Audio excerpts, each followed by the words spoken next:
भगवान श्री कृष्ण जब पढ़ करके आए उज्जैन से मथुरा, तो भगवान को अपनी गोपियों की याद आ गई। गोपियों से मिलने के लिए भगवान जाने लगे, पर भगवान को लगा यदि मैं जाऊंगा गोपियों से मिलने के लिए तो मेरे दुश्मन जरासंध को पता चल जाएगा, फिर वो मुझे नहीं अटैक करेगा, मेरी गोपियों को कष्ट पहुंचाएगा। इसलिए भगवान ने अपने जाने का प्रोग्राम कैंसिल कर दिया और अपनी जगह भगवान ने उद्धव जी को भेजा।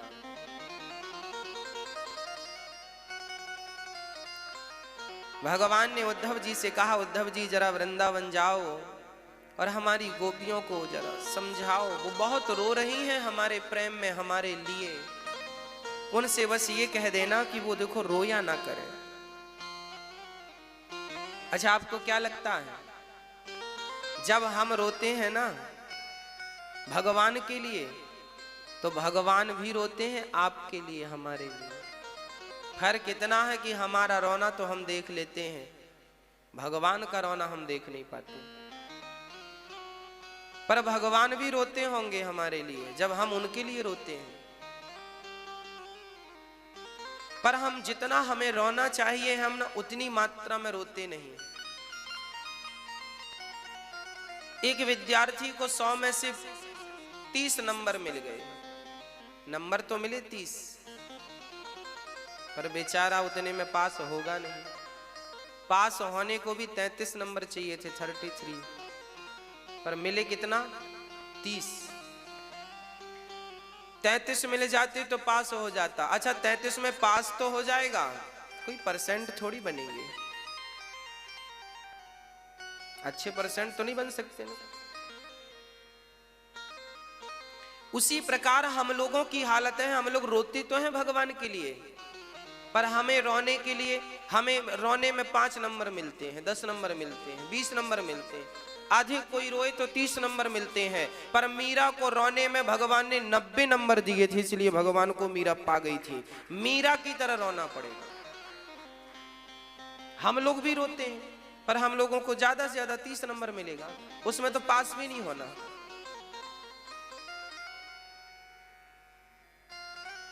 ज्यादा चाहिए, 30 में काम नहीं बनेगा, कम से कम 33 चाहिए। अबे ज्यादा से ज्यादा फिर जितना अधिक हो सके। आप 2 अगरबत्ती लगाते हैं, ओम जय जगदीश हरे स्वामी जय जगदीश हरे, भक्त जनों के संकट फल में दूर कर जय जगदीश, इतने में तो आपके 10 ही नंबर बनेंगे। आपको क्या लगता है आपने बड़ा एहसान कर दिया? भगवान को 2 अगरबत्ती जला। अगरबत्ती जलाने से प्रदूषण और होता है, क्योंकि अगरबत्ती के भीतर बांस होता है और हिंदू परंपरा में बांस नहीं जलाया जाता। धूप बत्ती जलाना चाहिए, ना कि अगरबत्ती। धूप बत्ती जलाना चाहिए, धूप बत्ती, धूप। अगरबत्ती के भीतर बांस होता है और हिंदू परंपरा में, हिंदुस्तान के हम हिंदू लोग, हम बांस को नहीं जलाते, क्योंकि बांस को हम वंश मानते हैं और हमारे यहाँ शादी विवाह में बांस की पूजा होती है। जब आदमी मर जाता है तो अर्थी भी बांस की होती है। उस बांस को शमशान में फेंक दिया जाता है, अर्थी को जलाया नहीं जाता, क्योंकि वो बांस की बनती है। बांस नहीं जलाया जाता। साइंटिफिक रीजन भी है, विज्ञान मानता है कि बांस जलाने में सबसे ज्यादा प्रदूषण होता है। बांस प्रकृति को स्वच्छ रखता है, ऑक्सीजन ज्यादा छोड़ता है बांस, परंतु बांस को जलाओगे तो सबसे ज्यादा प्रदूषण बांस ही करता है, इसलिए बांस को जलाया नहीं जाता। देखिए, हमारे बड़े बुजुर्गों को पता था कि बांस जलाने से, ये तो अभी शोध निकला है कि बांस जलाने से प्रदूषण होता है, पर हमारे ऋषि मुनियों को पता था, इसलिए बांस जलाने की परंपरा नहीं रही। हमारे यहाँ अगरबत्ती नहीं जलाने की परंपरा रही, हमारे यहाँ धूप बत्ती जलाने की परंपरा रही। धूपम समर्पयामि दीपम समर्पयामि। कहाँ लिखा है कि अगरबत्तीम समर्पयामि? धूपम समर्पयामि, दीपम समर्पयामि। धूप वो वाली आती थी गीली वाली, तो हम लोग ऐसे ऐसे करते थे, उसमें आपके हाथ खराब होते थे, तो आप लोगों को लगा चलो अगरबत्ती ले आए। आप बहुत सुकुमार जो हैं, सुकुमार हैं आप लोग। धूप बत्ती भी नहीं मसल सकते तो अगरबत्ती ले आइए, उसमें बांस जलते हैं। इसलिए जो परंपराएं हैं वो समझनी पड़ेंगी। 2 अगरबत्ती जलाने से, धूप बत्ती जलाने से काम नहीं बनेगा। मंदिर चले गए, मंदिर गए और भगवान का दर्शन कर लिया, इसमें भी कितने नंबर मिलेंगे भाई? अगरबत्ती जलाने में 5 नंबर मिल जाएंगे, तो दर्शन किया बिहारी जी के, इसमें 10 नंबर मिल जाएंगे, तो 10 5 15। सत्यनारायण भगवान की कथा सुन ली है तो 8 नंबर मिल जाएंगे, उसमें 10 नंबर मिल जाएंगे।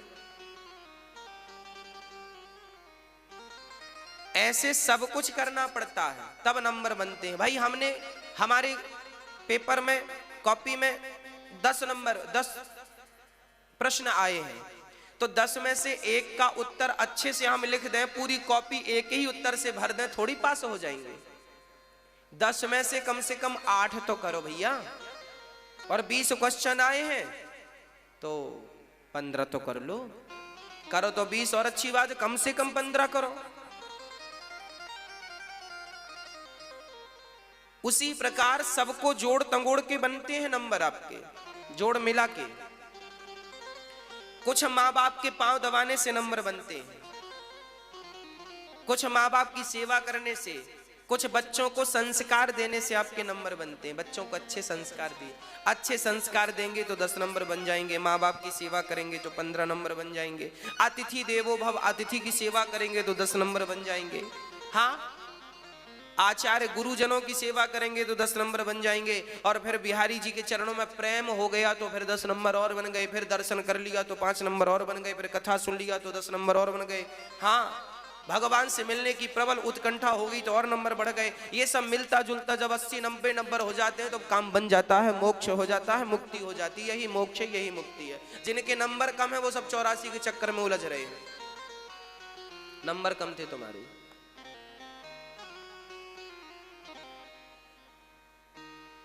हमारे वेदों ने 4 आज्ञाएं दी हैं। वेद मंत्र बोल रहा हूं मैं। हमारे वेद कहते हैं मातृ देवो भव, ये वेद वचन है। पितृ देवो भव, वेद वचन है। अतिथि देवो भव, आचार्य देवो भव। मां भगवान है, पिता भगवान है, अतिथि भगवान है, गुरु भगवान है। इन 4 के बारे में लिखा है वेदों में।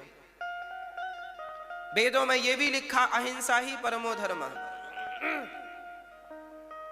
अब देखो, माँ की सेवा करी, पिता की सेवा करी, अतिथि की सेवा करी, गुरु की सेवा करी, भगवान की सेवा करी, बच्चों को संस्कार दिया, तो देखो अपने आप आपका घर सुंदर होगा, स्वर्ग होगा, बिल्कुल शांति होगी।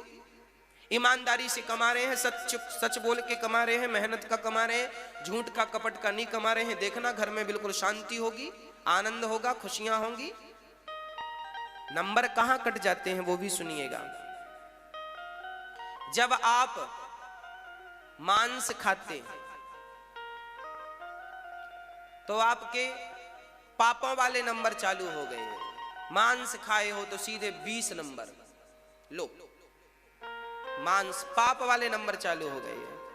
फिर शराब पी ली तो इसमें तो ज्यादा नंबर मिलते हैं। शराब और मांस में बहुत, दोनों में 20-20 नंबर है, 40 नंबर हो गए। फिर जब मांस खाओगे, शराब पियोगे तो फिर तुम सच तो बोलोगे नहीं।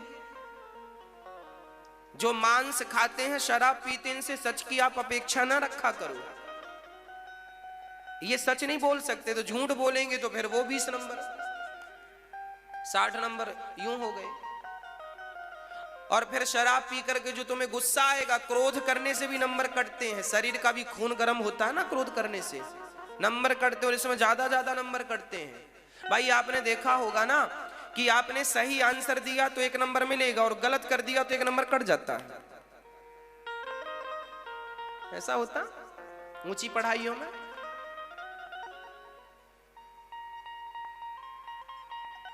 आप दीजिए एग्जाम, देखिए गलत टिक करके आइए, 1 नंबर कट जाएगा। सही करना है, गलत करोगे तो सही वाला ले लेगा। उसी प्रकार जो तुम गलत कर रहे हो तो तुमने कभी सही भी किया है कुछ, तो तुम्हारे गलत में वो सही भी माइनस हो गया। इसलिए गलत ना करना। नहीं तो इतने नंबर बन जाते हैं लोगों के, आपके 70 नंबर हो गए यदि पाप के, तो 70 नंबर हो गए तो मतलब 70 नंबर हो गए तो 84 का चक्कर 70 बार लगाना पड़ेगा। 84 का चक्कर, पुनरपि जननम पुनरपि मरणम पुनरपि जननी जठरे शयनम भज गोविंदम गोविंदम भज मूढ़मते। फिर आपको बंदर एक बार नहीं 2 बार बनना पड़ेगा। अच्छा 70 नंबर थे ना, हाँ, तो 70 बार बंदर बनना पड़ेगा, 70 बार मकड़ी बनना पड़ेगा, 70 बार नाली का कीड़ा बनना पड़ेगा। ये 84 के चक्कर 70 बार। भाई सिंपल बात समझिए ना, मैं 10वीं फेल हो गया तो मुझे फिर 10वीं का पार्ट 1 लेसन 1 से पढ़ना पड़ेगा कि नहीं? अच्छा मैं 2 बार 10वीं फेल हो गया तो 2 बार, 3 बार फेल हुआ तो 3 बार, और ज्यादा बार फेल हुआ तो फिर भाई अब तुम मत आओ खत्म, चांस ही खत्म। अब ज्यादा तुम पाप करोगे ना तो फिर हमेशा हमेशा के लिए भगवान नाली पे भेज देंगे, जाओ नाली के कीड़े बने रहो। ये नाली के कीड़े सबसे ज्यादा होते हैं, कि सब डिफॉल्टर लोग यहीं आते हैं। आपको क्या लगता है नाली में कीड़े ज्यादा क्यों होते हैं? ये सब डिफॉल्टर लोग हैं, 3 बार फेल हो गए 10वीं, अर्थात ज्यादा, अति से ज्यादा पाप कर लिया। भाई शराब पी, ज्यादा पी, अति सर्वत्र वर्जयेत। शराब को दवाई के रूप में पिया होता तो शराब फायदा भी करती है। छोटे छोटे बच्चों को गांव में कच्ची दारू पिलाते हैं, कच्ची शराब, 1 चम्मच, सर्दी हो जाए तो नाक पकड़ के डाल देते हैं। दवाई के रूप में फायदा करती है शराब। शराब एक औषधि है, पर अब शराब को ज्यादा ही तुम पीने लगो तो अति सर्वत्र वर्जयेत, नाश कर देगी वो। उसी तरह जब आप अधिक पाप कर लेते हैं तो भगवान की तरफ से डिफॉल्टर हो जाते हैं, और जब डिफॉल्टर हुए अधिक पाप के कारण, तुम्हारा कोई प्रायश्चित ही नहीं बचा, ऐसे पाप तुमने कर लिए कि अब प्रायश्चित ही नहीं बना, तो भगवान ने सदा सदा के लिए नाली का कीड़ा बना दिया, जाओ ऐसा करो। गर्भ गीता पढ़ेंगे तो एक एक पाप के बारे में लिखा, ये पाप करोगे तो ये बनोगे, ये पाप करोगे तो ये बनोगे। अब देखो, अब कोई कहे महाराज जी हम पुनर्जन्म मानते नहीं हैं, हम नहीं मानते कि पिछला जन्म होता है, अगला जन्म। अरे देखो भैया, मानो ना मानो, आपके मानने ना मानने से क्या फर्क पड़ता है? क्या फर्क पड़ता है? अरे एक सज्जन हमसे बोले महाराज जी स्वर्ग नरक कोई देखा थोड़ी है, आप तो बता रहे हैं, किसी ने देखा है क्या? हमने उनसे कहा भैया तुम कभी अमेरिका गए हो? उन्होंने कहा हम नहीं गए। हमने कहा कभी जापान गए हो? उन्होंने कहा हम नहीं गए। हमने कहा कभी चाइना गए हो? उन्होंने कहा नहीं गए। हमने कहा तुमने चाइना नहीं देखा, जापान नहीं देखा, अमेरिका नहीं देखा। अरे नहीं देखा इसका अर्थ ये थोड़ी कि अमेरिका नहीं होता, जापान को नहीं देखा इसका अर्थ ये थोड़ी कि जापान नहीं है। अरे भाई जापान है, तुमने नहीं देखा। उसी प्रकार स्वर्ग नरक पुनरपि जननम पुनरपि मरणम, जन्म मृत्यु सब है, तुमने नहीं देखा तो इसका अर्थ ये थोड़ी है कि नहीं है। हाँ जाओगे तो पता चल जाएगा।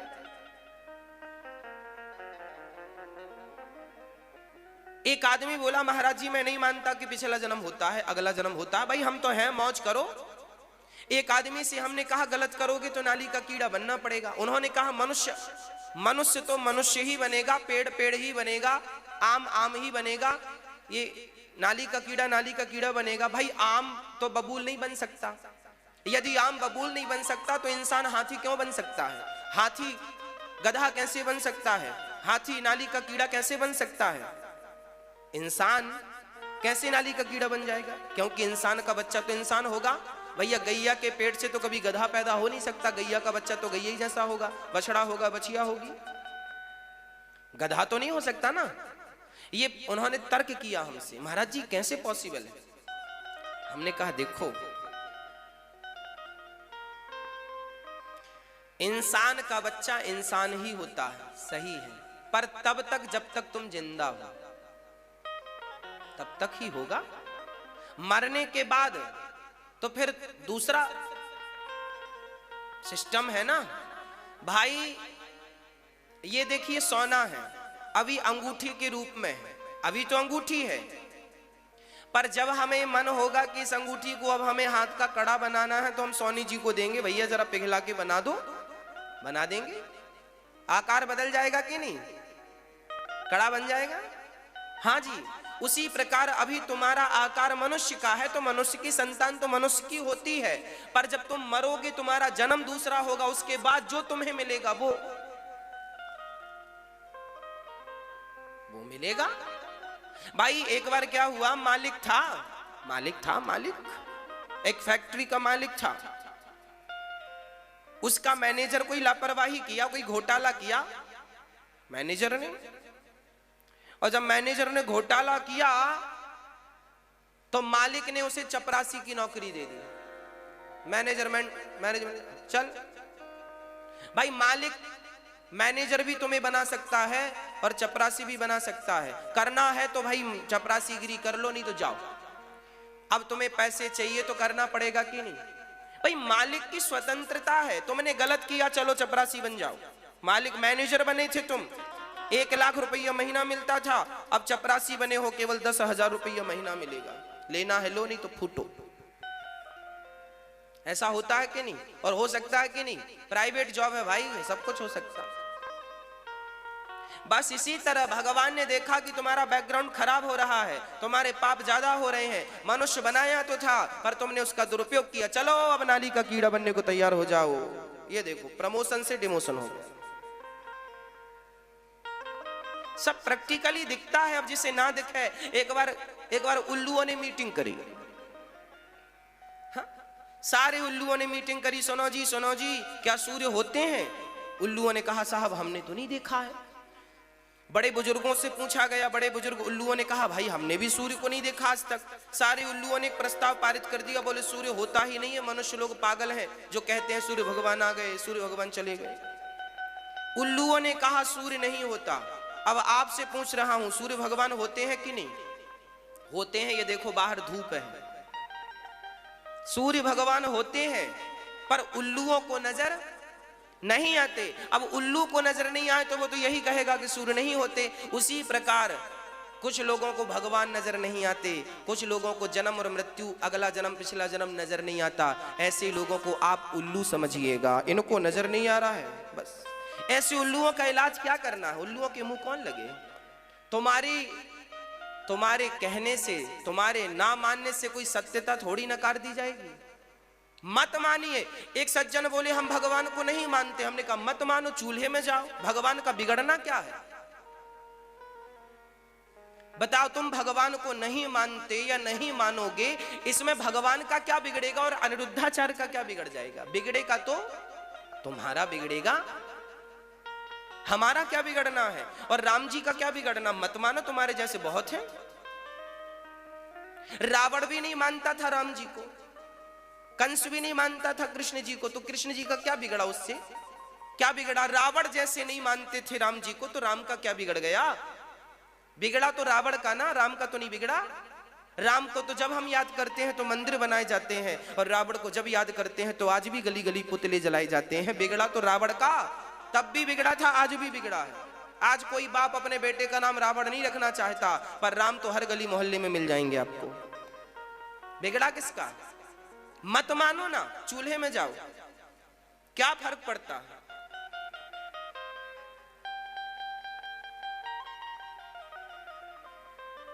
भगवान कोई मोहताज थोड़ी है तुम्हारे कि तुम मानोगे तो ही भगवान की जय जयकार होगी। अरे उनकी जय जयकार करने वाले बहुत हैं, भीड़ लगी है जय जयकार करने वाले। तुमसे जय जयकार होगी क्या?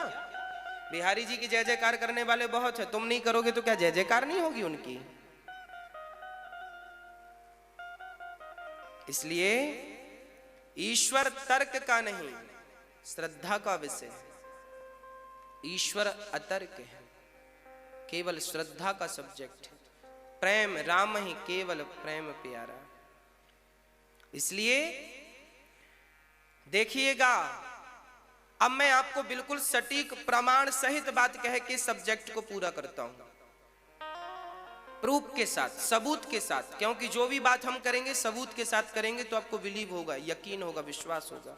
सबूत नहीं होगा तो कोई विश्वास नहीं होगा। क्योंकि आज की जनरेशन, आज की युवा पीढ़ी साइंस वाले हैं, उनको प्रूफ चाहिए। हम आपको प्रूफ के साथ बात करते हैं। कोई कहे कि मैं पिछला जन्म नहीं मानता, मैं अगला जन्म नहीं मानता, चलिए थोड़ी देर के लिए मैं कहूं कि ठीक है, तो फिर मेरा एक प्रश्न खड़ा होता है। प्रश्न ये खड़ा होता है, अब समझिएगा, मेरा ये प्रश्न समझ में आ जाएगा तो पूरी बात समझ में आ जाएगी। हाँ,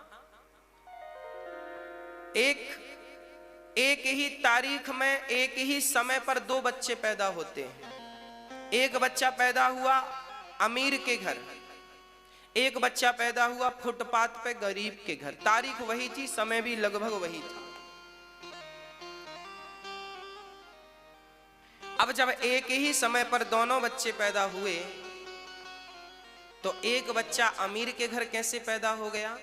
वो सोने की चम्मच में दूध पी रहा है, सोने के झूले में झूल रहा बड़े आदमी के घर, और छोटे आदमी के घर पैदा हुआ गरीब के घर। तो मैया इसकी साड़ी बांधती है इस पेड़ से उस पेड़ में, और साड़ी में लिटाकर साड़ी का झूला झुलाती। इसको तो लोहे का झूला भी नसीब नहीं होता, गरीब बच्चे को लोहे की पालकी भी नसीब नहीं होती, लकड़ी की पालकी भी नसीब नहीं हो, वो सोने में झूल रहा।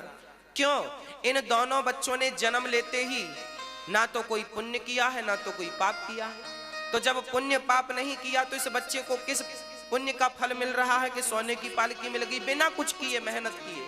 और इसने कौन सा पाप कर लिया कि सिर्फ कोई पालकी नसीब नहीं भई झूला झूलने के लिए? इसका अर्थ यह है कि अमीर के घर जो बच्चा पैदा हुआ था यह अपने पिछले जन्म के पुण्य लेकर के आया था। पुण्य के बल पर वो अच्छे घर गया जहां उसे बिना मेहनत के बहुत कुछ मिलने वाला है। भाई, एक 10 लाख का घर बनवाने के लिए ना लोग बड़ी मशक्कत करते हैं, पर बड़े आदमियों के बेटे तो करोड़ों के बंगलों में रहते हैं। बिना मशक्कत के करोड़ों की प्रॉपर्टी मिल गई कि नहीं? और ये गरीब आदमी एक घास की झोपड़ी बनाने के लिए पसीना इसका निकल जाता है। क्यों भाई? इसका अर्थ यह है जो पुण्य लेकर के आए हैं वो सुखमय जीवन व्यतीत करते हैं, और जो पिछले जन्म में जिनका पुण्य का बजट कम था, कम पुण्य थे, तो भगवान ने केवल मनुष्य का तन दे दिया, सामान्य जीवन रहेगा, फुटपाथ पे रहोगे।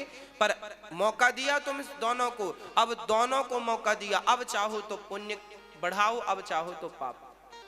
ये जो अमीर के घर बच्चा पैदा हुआ है ये भी पाप करेगा तो कल को ये भी फुटपाथ पर पैदा होगा। और यदि तुम फुटपाथ पर पैदा हुए हो और भगवान में मन लगा के यदि अच्छे काम करते हो, पुण्य का काम करते हो, सेवा का काम करते हो, तो अगले जन्म में भगवान तुम्हें राजा बना करके भी पैदा कर सकता है। ये तो पुण्य से होता है। लिखा है ये, को ना काहू को सुख दुख कर दाता, निज कृत कर्म भोग सब भ्राता। कोई किसी को सुख नहीं देता, कोई किसी को दुख नहीं देता, हर व्यक्ति अपने पुण्य का अपने पाप का फल भोगता है, अच्छा या बुरा। पेड़ बोए बबूल का तो आम कहां से आए? जो बोया है वही तो काटेगा ना भाई। इसलिए भगवत चरणों में प्रीति किसी भी प्रकार हो जाए, केवल प्रेम हो जाए। आज भगवान की आंखों में आंसू इसलिए थे कि गोपियों को वो प्रेम करते थे। गोपियां रोती थी तो ये भी रोते थे। बात यहां से स्टार्ट हुई थी हमारी कि हमें रोना होगा भगवान के लिए, और रोने में हमें नंबर कितने लाने होंगे? कम से कम 33, ज्यादा से ज्यादा फिर आपकी मर्जी है।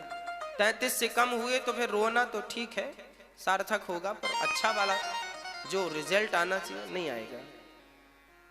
इसलिए भगवान के लिए जरा रोया करो, भगवान का इंतजार किया करो।